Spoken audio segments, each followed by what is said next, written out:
बाजारातून कैरीचे तुकडे 2 किलो आणले. स्वच्छ धुवून सुती कापडावरती सुकवण्यासाठी ठेवायचे आहेत आणि सुकवल्यानंतर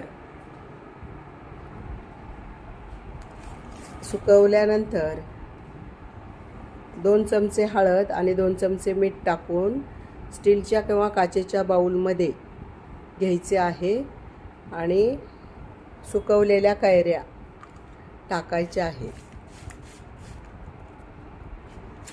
मिक्स करून घ्यायचं आहे हळद आणि मीठ. संध्यापोळ रेसिपीमध्ये आपणा सर्वांचं स्वागत. चला तर आज आपण बनवणार आहोत कैरीचे गोड आचार. तर कैरीचे गोड आचार बनवण्यासाठी लागणारं साहित्य: किलो कैरीचे तुकडे स्वच्छ धुवून तासभर सुती कापडावरती पसरवावेत आणि सुकल्यानंतर स्टीलच्या भांड्यात किंवा काचेच्या बाउलमध्ये 2 चमचे हळद आणि 2 चमचे मीठ मिक्स करून या कैरीचे तुकडे त्याच्या भांड्यामध्ये टाकून हळद मिठाचे कोटिंग करून घ्यायचं आहे. आणि कोटिंग करून झाल्यानंतर आपण हे झाकण लावून 1 दिवस ठेवणार आहोत.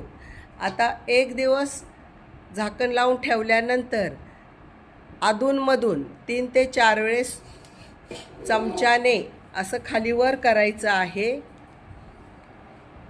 चला तर आपण आता 1 दिवस झाकण लावून ठेवणार आहोत आणि अधूनमधून ते चमच्याने खालीवर करून घेणार आहोत. रात्रभर आपण कैरीचे तुकड्यांना हळद मीठ लावलेलं होतं, तर ते आपण 1 दिवस झाकून ठेवलेलं होतं. तर आपण हे जे आहे हे तुम्ही बरणीत सुद्धा भरू शकता. आता हे आपण अशी चाळणी आहे, तर ह्या चाळणीवर आपण हे काढून घेऊया, म्हणजे ह्याच्यातलं पाणी निथळून जाईल. तर अशा पद्धतीने आपण हे सगळ्या कैऱ्या ह्या असं ओतून घेऊया. बघा, ह्याच्यातलं पाणी सगळं आपल्याला निथळून घ्यायचं आहे. आता मी हे तासभर असंच चाळणीवर ठेवणार आहे. कैरीच्या तुकड्यांचं पाणी पूर्ण निथळलेलं आहे. तासभर आपण ठेवलेलं होतं. तर असा आपण सुती कापडावरती उन्हामध्ये कैऱ्या सुकवायच्या आहेत, किंवा ऊन नसेल तर फॅन खाली तुम्ही सुती कापडावर ह्या हळद मीठ लावलेल्या पाणी निथळलेल्या कैऱ्याचे तुकडे सुकवून घ्यायचे आहेत 4 ते 5 तासासाठी. तर चला तर आपण आता हे कैऱ्यांचे तुकडे असे सुती कापडावरती पसरून घेऊया.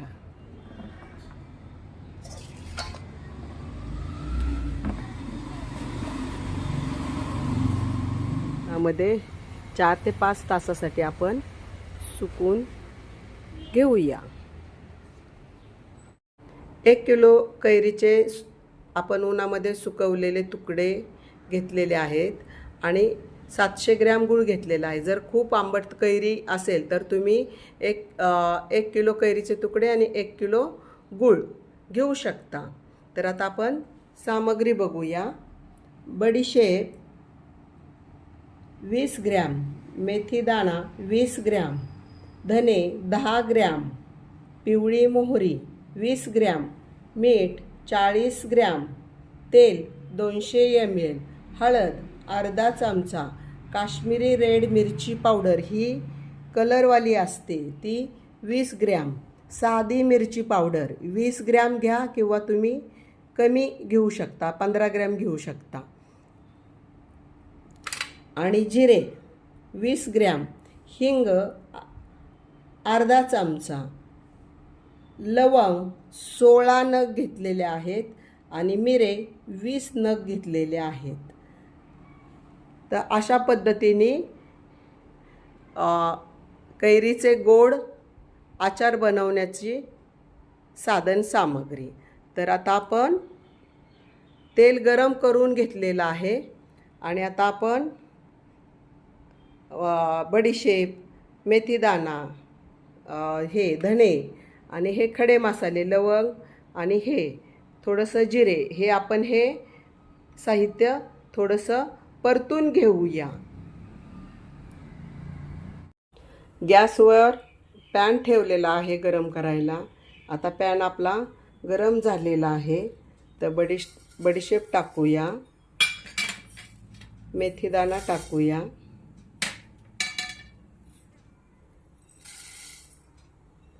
धने टाकूया, जिरं टाकूया आणि लवंग आणि मिरे हे देखील यामध्ये टाकून घ्यायचं आहे.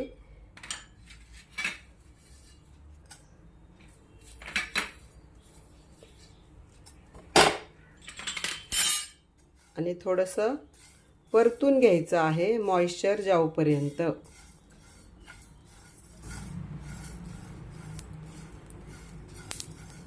तर आपलं हे 2 ते 3 मिनिटामध्ये हे परतून झालेलं आहे.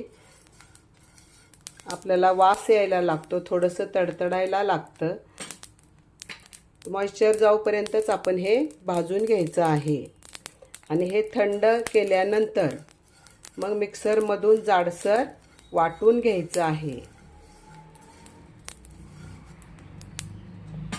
तर आपण मिक्सरच्या भांड्यात टाकूया आणि थोडीशी मोहरी डाळ देखील परतून घ्यायची आहे.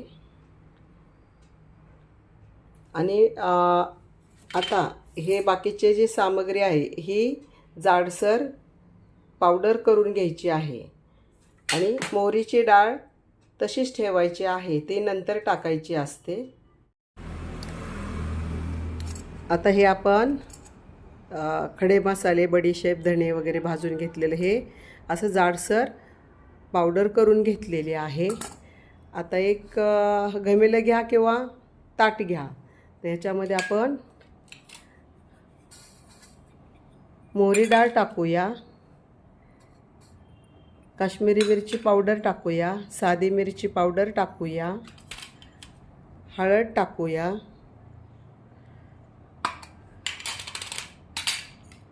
हिंग टाकूया, मीठ टाकूया.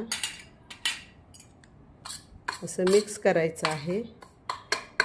आणि मिक्स केल्यानंतर हे जे जाडसर कुटलेलं आहे ते टाकून घ्यायचं आहे. ते असं मिक्स करून घेऊया.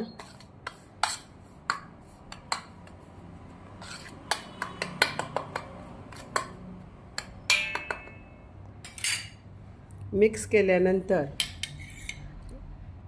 तेल गरम करायचं आहे आणि टाकायचं आहे.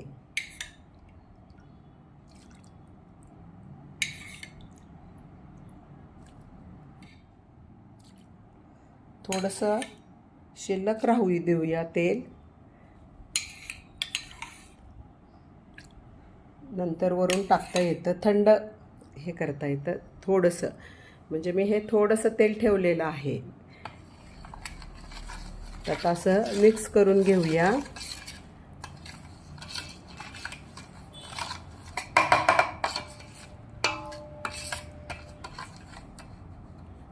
आता हे मिक्स केल्यानंतर आपण हे थंड करायला ठेवूया.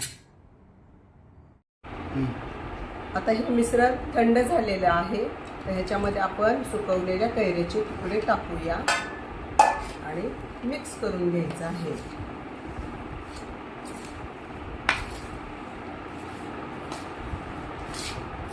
असं चव बाजूने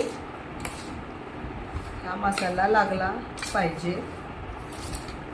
आता आपण हे मिक्स करून घेतलेलं आहे. आता आपण गूळ टाकूया. तुम्ही गूळ थोडासा आणि साखर थोडीशी असं देखील तुम्ही मिश्रण टाकू शकता. एक किलो कैरीचे तुकडे असतील तर 1 किलो गूळ असं पण करू शकता आणि थोडा गूळ थोडी साखर अशी अर्धी अर्धी. तर हे असं गुळाचं मिश्रण हे आपण असं मिक्स करून घेऊया.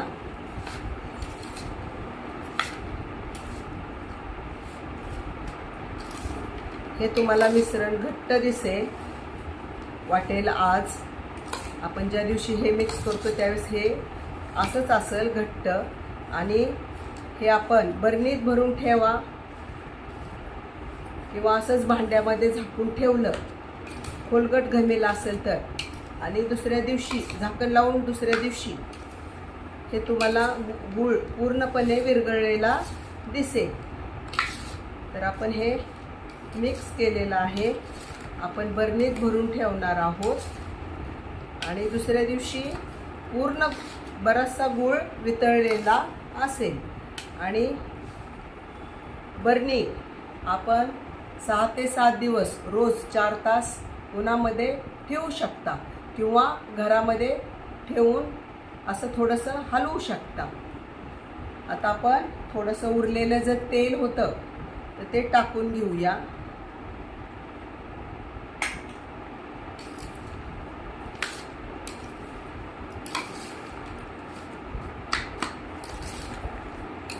गूळ किसून घ्यायचा आहे.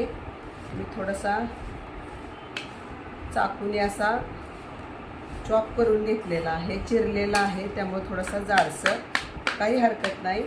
तो गूळ वितळतो. आता हा गोड आचार, कैरीचा गोड आचार तयार होण्यासाठी 6 ते 7 दिवस किंवा 8 दिवस लागू शकतात.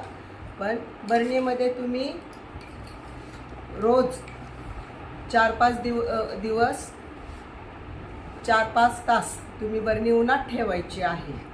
तर आता आपण हे बरणीत भरून ठेवणार आहोत. आता ह्या कैरीचे गोड आचार बनवण्यासाठी तेल एकदम कमी लागतं. तर हे झालं आपलं कैरीचे गोड आचार. ताटातला मिक्स केलेला आचार मी बॉटलमध्ये भरून ठेवलेला आहे. पण बॉटलमध्ये भरण्याच्या अगोदर मी आचार करण्यापूर्वीच बॉटल स्वच्छ धुवून उन्हामध्ये ठेवल्या आणि सुकल्यानंतर मी गॅसवरती तवा ठेवला. त्याच्यावर तवा ठेवल्यानंतर 1 चमचा हिंग टाकलं. हिंगाची धुरी यायला लागली की बॉटलचं तोंड आपण असं पालतं करायचं असं, आणि हिंगाची धुरी बॉटलच्या तोंडात गेली पाहिजे अशा दिशेने ठेवायचं. 1-2 मिनटं असं फिरवायचं. आणि म्हणजे त्याच्यामुळं हिंगाची धुरी चहू बाजूनी आतील बाजूस लागते. त्यामुळं वर्षभर टिकणारा आचार खराब होत नाही. तर कधी कोणतंही लोणचं असू द्या तर अशी कृती करायची. आणि आज हे आचार तुम्हाला घट्ट वाटत असेल तर अजिबात घाबरायचं कारण नाही.